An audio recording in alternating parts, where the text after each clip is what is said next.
Our second module in this personal productivity course is motivating people.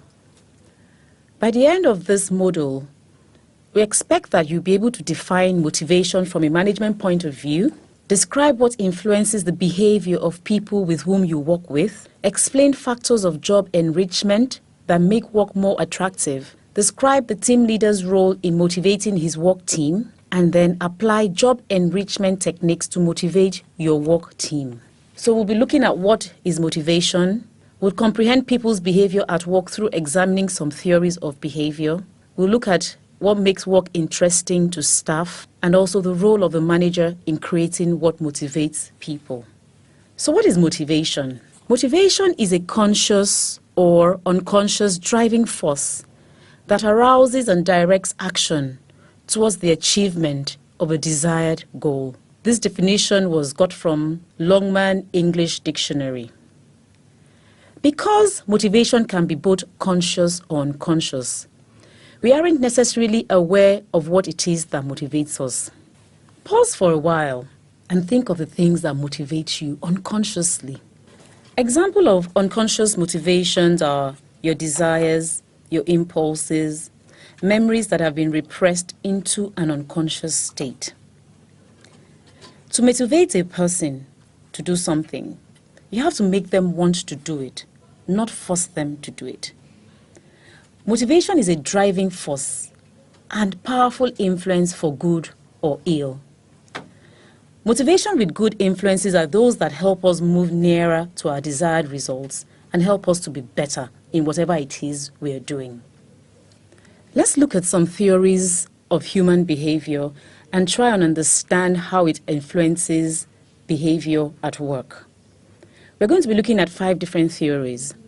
We're going to be looking at theory of needs of Abraham Maslow, theory X and theory Y of Douglas McGregor, theory of 2 factors of Frederick Herzberg, theory of expectancy, Hackman's and Oldham's viewpoints about the fundamental characteristics of the work that creates an internal motivation.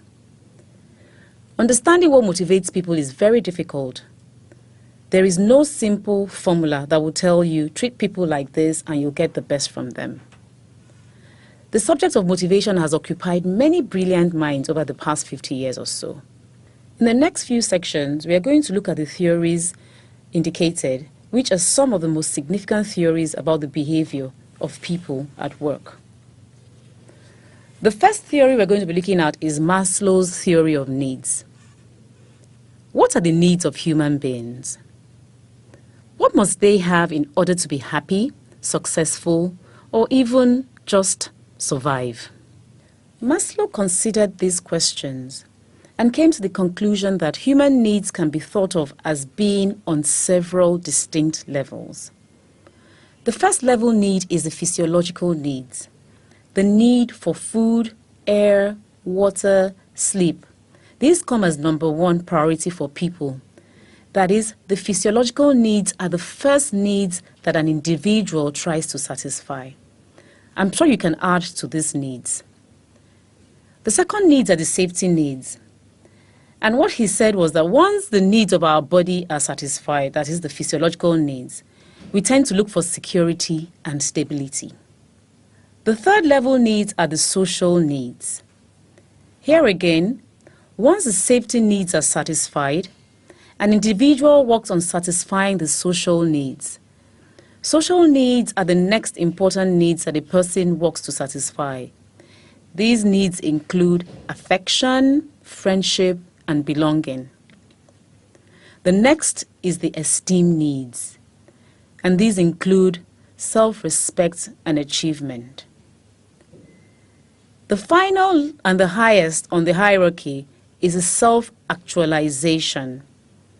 The final human goal is self-fulfillment. That is the development of our full potential in whatever field our talent lies in. So, when one level of need is satisfied, then we tend to go to the higher need. You might not actually agree with this theory, but as it is, it's only a theory, it's not a fact. The next theory we're going to be discussing is theory X and Y. McGregor came up with a question. He wanted to find out how managers see the behavior of people at work. McGregor believed that managerial decisions and actions were based on the assumptions they made about human nature and human behavior. And he came up with two theories, called Theory X and Y. Theory X states that people inherently dislike work and will avoid it if they can. And because they dislike work, they have to be offered rewards to work and threatened with punishment if they don't. They prefer to be controlled and directed. They want to avoid responsibility, and they have little ambition and desire security more than anything else. What do you think about Theory X? Do you think these ideas are an accurate description of people at work? Do you think that managers frequently have such views of people at work? I need you to think about this.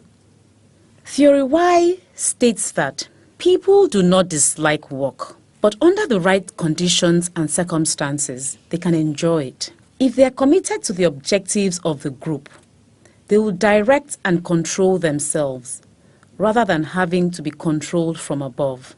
People will be committed to objectives if they are getting enough personal satisfaction from the job. The average human being learns to accept and to seek responsibility if the conditions are right.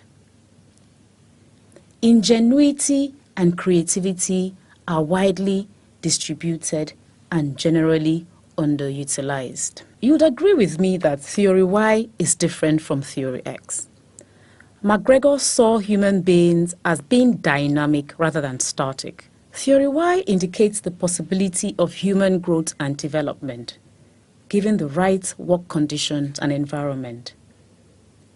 Do you believe that people at work behave like this? Or might they behave like this if they were given the opportunity? Think about it. The next theory we're going to be looking at is Herzberg's two-factor theory. Herzberg's exploration of motivation gives us useful insight into how people feel about work. He stated that factors causing job satisfaction are quite different from the factors that lead to job dissatisfaction. He called the factors which stand out as strong determiners of job satisfaction motivating factors. The motivating factors have to do with the job itself, and the motivating factors are achievement, recognition, the work itself, responsibility, and advancement. Achievement is the personal satisfaction of completing a job, solving its problems, and seeing the successful results of your own efforts. Recognition is the acknowledgement for a job efficiently done. This may arise from within the individual, or it may be appreciation shown by others. The work itself, the positive effects of the job upon the person. The job may, for example, be interesting, varied, creative, and challenging. Responsibility. This is the degree of control a person has over the work. The amount of control that people can exercise is in part influenced by their authority and the responsibility that goes with it. And the last motivating factor is advancement. This is the opportunity to achieve promotion within the organization. Advancement also occurs when someone is given more freedom to exercise initiative at their normal work. On your screen, you'll see an activity. Take your time and answer the 5 questions there. If you answered yes without qualification to all these questions, then you probably agree with Herzberg's list of motivating factors. If you didn't simply answer yes, then you disagree to some extent. There's certainly no harm in disagreeing. As you have probably realized by now, there are no hard and fast rules about this subject. In fact, it isn't a question of following a set of rules at all. How you apply motivation in your job will depend on your own understanding of the way people behave. The second set of factors are called the maintenance factors. These are the factors which Hesberg found to have the effect of causing dissatisfaction, but which do not affect motivation in any positive way. Maintenance factors have to do with your work environment.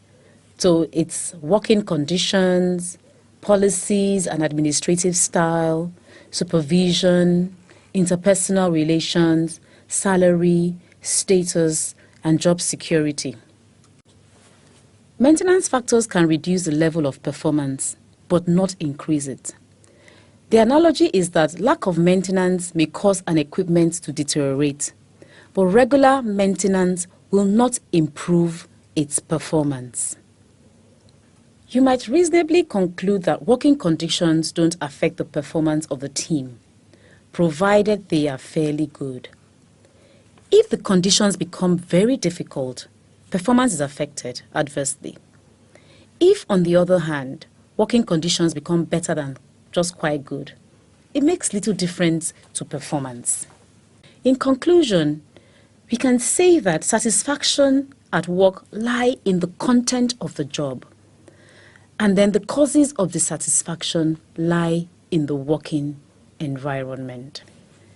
The next theory we're going to be discussing is the theory of expectancy. The reason for trying to motivate people at work is, as we've already discussed, because motivated employees are more likely to want to achieve the objectives which managers have set. Another way of saying this is that when motivation is high, improved performance usually results. Another way of saying this is that when motivation is high, improved performance usually results. But of course, improved performance only comes about through the efforts of the motivated workers. If you look on your screen, you'll see the motivation performance cycle of the theory of expectancy. What this cycle simply means is that motivation is usually a result of some kind of reward. And as we've said earlier on, the reward does not have to be monetary.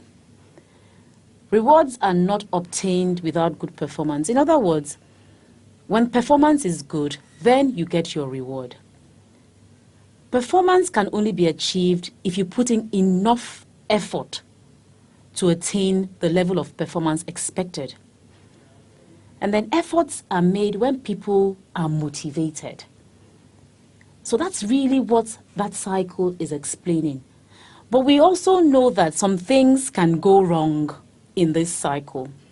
For example, what if the reward you were expecting doesn't come? It means that the workers will not be motivated.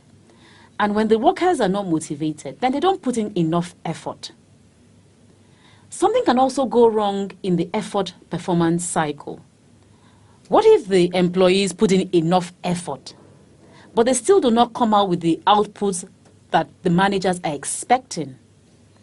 Why would they put in enough effort and they do not come up with the kind of performance expected? Let's read the case on Hassan and see how we can break down this theory of expectancy. Hassan is a manager in charge of a team of machine operators in a modern clothing factory. The machines are semi-automatic, and the rate of production depends as much on the operator as the machine.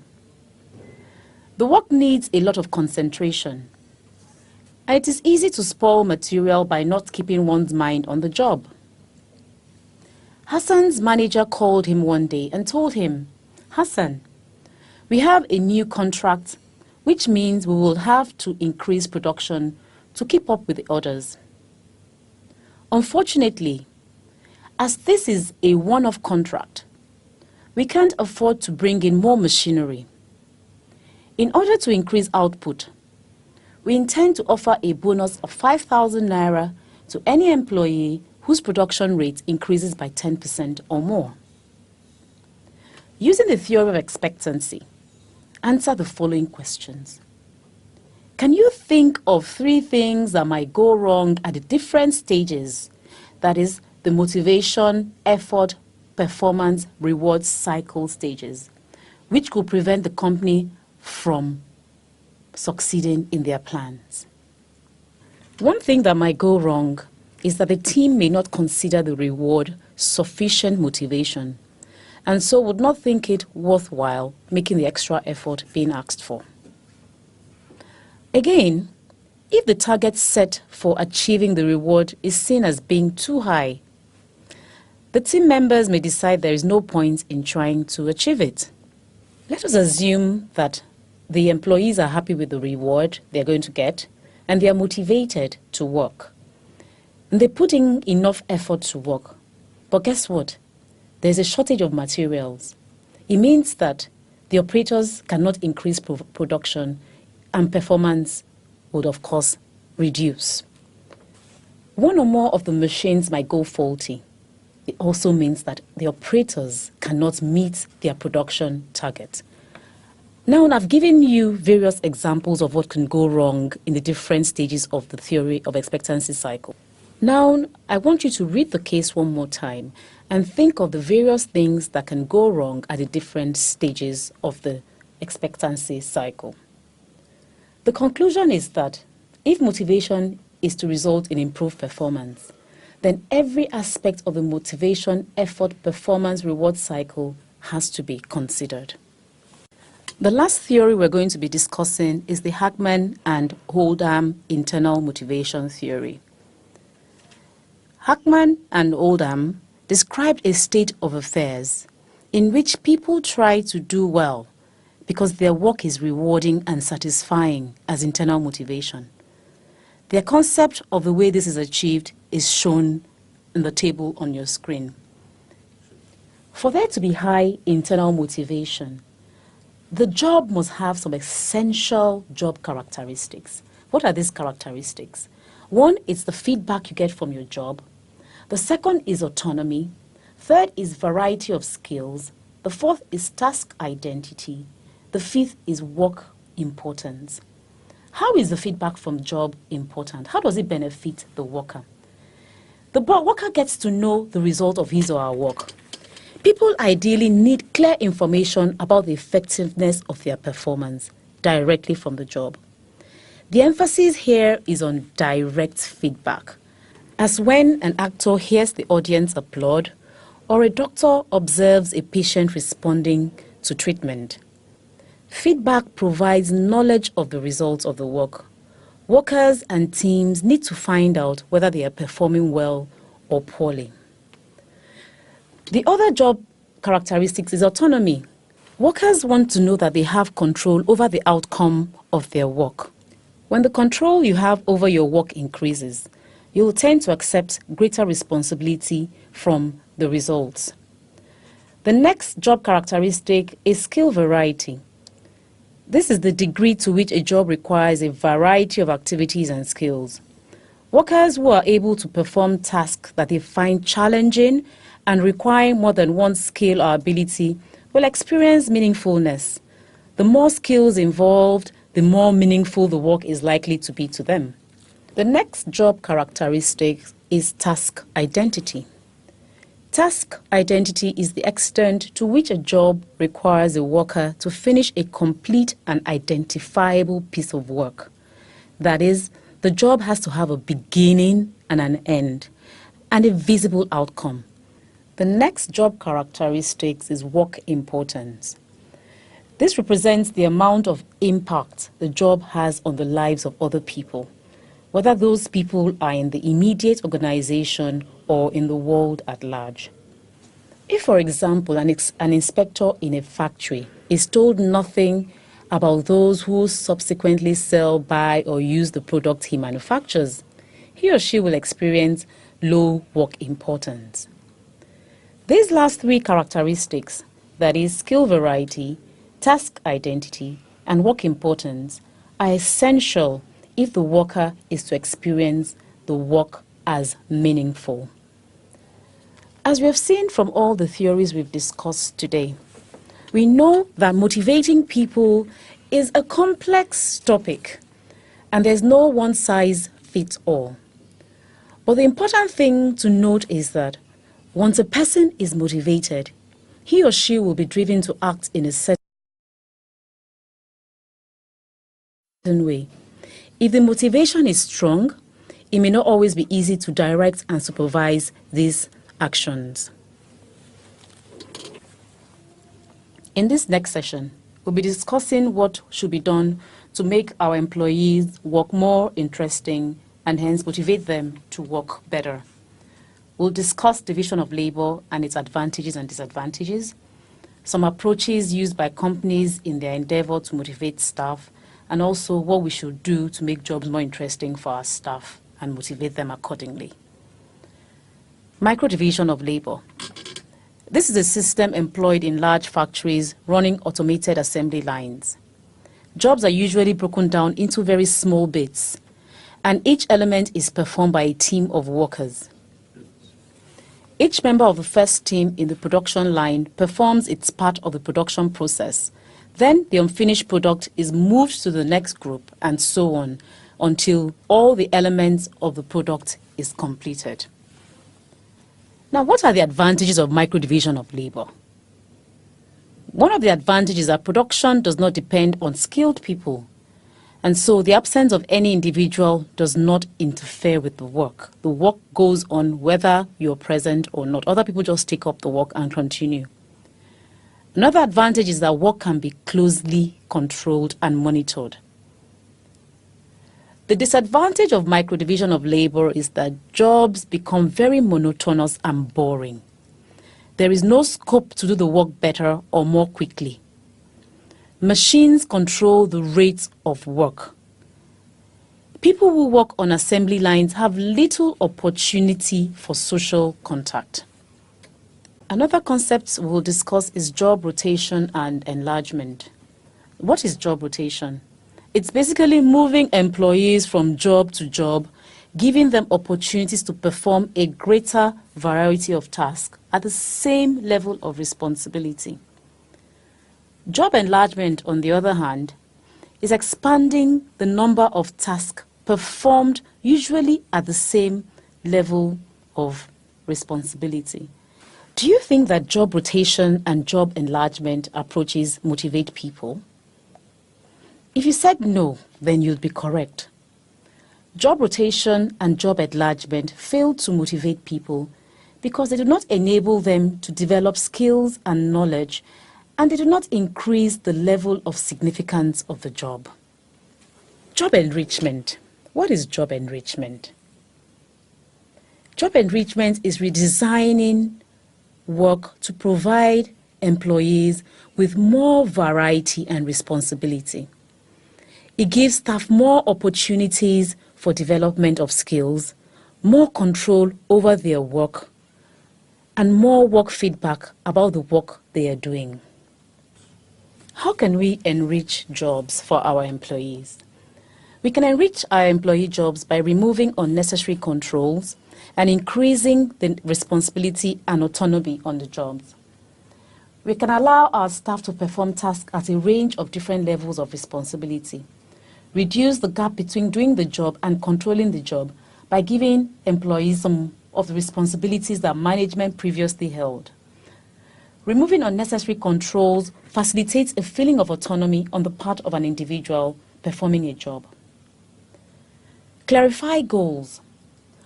When people have clear, moderately difficult goals, they experience a clarity of expectations and sense of challenge that result in higher performance. Provide feedback. Giving feedback is to help the team member learn from the experience of both successes and failures so that they can do better next time. It is the key to encouraging staff to develop. So it's an important part of your responsibility as a team leader. Feedback should be designed to improve personnel performance. They can be informal or formal or on a one-to-one meeting. As a team leader, you have a responsibility to make sure your team members are sufficiently skilled and experienced to do the work of the team, both now and in the future. You also want to build a team that is well motivated. For this, you need to develop individual team members so that they are able to meet current and future demands. Investing in team members through development activities shows that you value their contribution. In conclusion, job rotation and job enlargement do not motivate staff. They may increase the quantity of work, but do not create opportunities for development. On the other hand, job enrichment motivates employees, as it often gives them the chance to gain experience and improve their skills. It gives them the opportunity to develop and advance inside the company. Job enrichment is the way to motivation. In this next session, we're going to be looking at the role of the manager in motivating staff. The team leader or manager leads his or her team to achieve the company's set objectives. The team leader has his role and responsibility. The role of a team leader is to coach, to facilitate, and to empower. What do coaches do? Coaches help people develop their full potential in whatever field they have chosen. What do facilitators do? Facilitators help clear the way of obstacles to make work and life easy for their employees. The team leader is also an empowerment agent. And this just means giving employees autonomy to perform their jobs. The responsibility of a team leader is to plan all activities, organize and coordinate the activities, guide his or her team members in the right direction, and lead the team with the aim of achieving the organization's objectives. Occasionally, the team leader might find him or herself in difficult circumstances. Difficulties may arise when the company is being reorganized or downsized, when colleagues are being made redundant, when there is some kind of uncertainty about the economic situation of the company, and any other thing that might cause some form of uncertainty. To keep the morale and motivation when you find yourself in such circumstances, what do?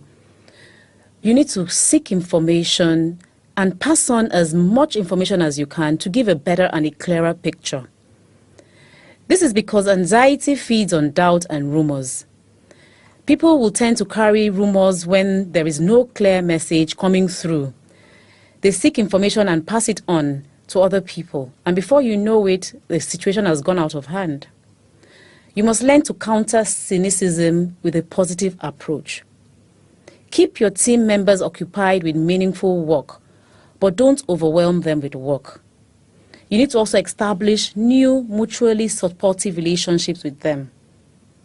In the case of those who have been left behind when friends and colleagues have been let go, acknowledge and discuss the guilt that is likely to be felt. Talk with people and make sure that they're comfortable and actually know what is happening in the organization. So as a team leader, what do you do to motivate your staff? Create the right kind of climate or atmosphere. Learn to give rewards where they are deserved. Promote the worth of the job. Keep your work team informed. Communication is important. Be fair when you are allocating work. Make work as fun as possible. Take account of the circumstances under which people have to work. Remember, the work environment can be a dissatisfier. Give your team members scope for development. Avoid threats to job security. Make the team members' targets and objectives clear. This brings us to the end of this module. At the beginning of the module, our objectives were to define motivation from a management point of view, describe what influences the behavior of people with whom we work, explain factors of job enrichment that make work more attractive, describe the role of a team leader in motivating his work team, and applying job enrichment techniques to motivate our work team. I hope we've been able to deliver on these objectives. and that as a team leader, you'll be able to apply what you have learned in this module at work. Remember, motivated employees lead to increased productivity, and productive employees are a goldmine to any organization. Thank you.